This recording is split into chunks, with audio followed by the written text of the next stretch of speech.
John Wesley is our firstborn, our son. Wes and I both wanted kids young. We were really excited to start a family. We had perfect pregnancy, easy, no issues. When he was about 7 months old, we started to realize that something wasn't quite right. The dots weren't connecting. So we started to try to talk to our pediatrician about it. He was not very responsive. He definitely felt that everything was fine. There was nothing to look into, no concerns. I kind of started to feel a little bit overwhelmed.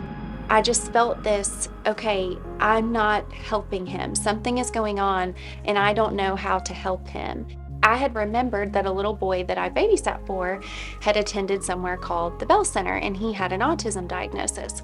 So when we got to the Bell Center, it was just this immediate being surrounded by people who heard us, asking us so many questions, really getting to know us, and making sure that even in that initial meeting that we felt really heard and supported.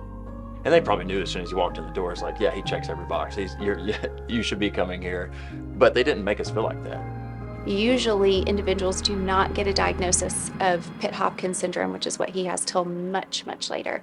Teens, early adulthood, 30s. He was diagnosed at 21 months, and that was absolutely because of the Bell Center saying, let's pursue this avenue. Let's do an MRI. Let's see what genetic testing looks at. And because of them guiding us through that, we were able to have answers far sooner than most families, could ever hope for. Before we went to the Bell Center, I'm the only one paying attention to these things, focusing on these things, trying to help him with feeding and with walking and with fine and gross motor skills. And then once he got to the All About Me class and was old enough to be without me and be in there with just his team and his volunteer, and to sit behind this glass and see, wow, here are people just as invested in his development as I am, working on from the smallest thing he needs help with or that I think could benefit. They're pouring everything into him. And the things they could get him to do that he would never do for us. That's right. But that is very typical, of a child. And look at him checking these boxes and doing these things. And little does he know we're behind this glass watching. It's the people. And the people meaning the staff, meaning the parents, the kids that attend, the volunteers that come in. It's the people. John Wesley, we joke and say he's the one that's got it made. He's perfect. He's in his world, and here we are. We struggle with all the day-to-day things, the world we live in, whereas in his eyes, it's, it doesn't matter. With John Wesley, he'll just look out the window and watch the rain for hours. just truly taking in the small things and the small details.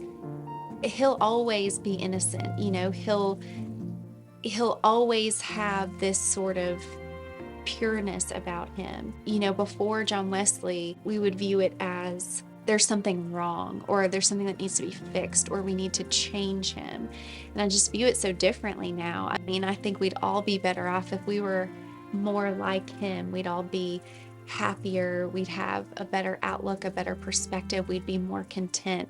And so really, he's not the one that needs to be changed or fixed. It's really us and our view on life. And I don't know that I would have viewed things that way if not for him. And you see at the Bell Center, to relate it back to the Bell Center, you see a room full of them anytime you go in there. And so children with that innocence. And yeah.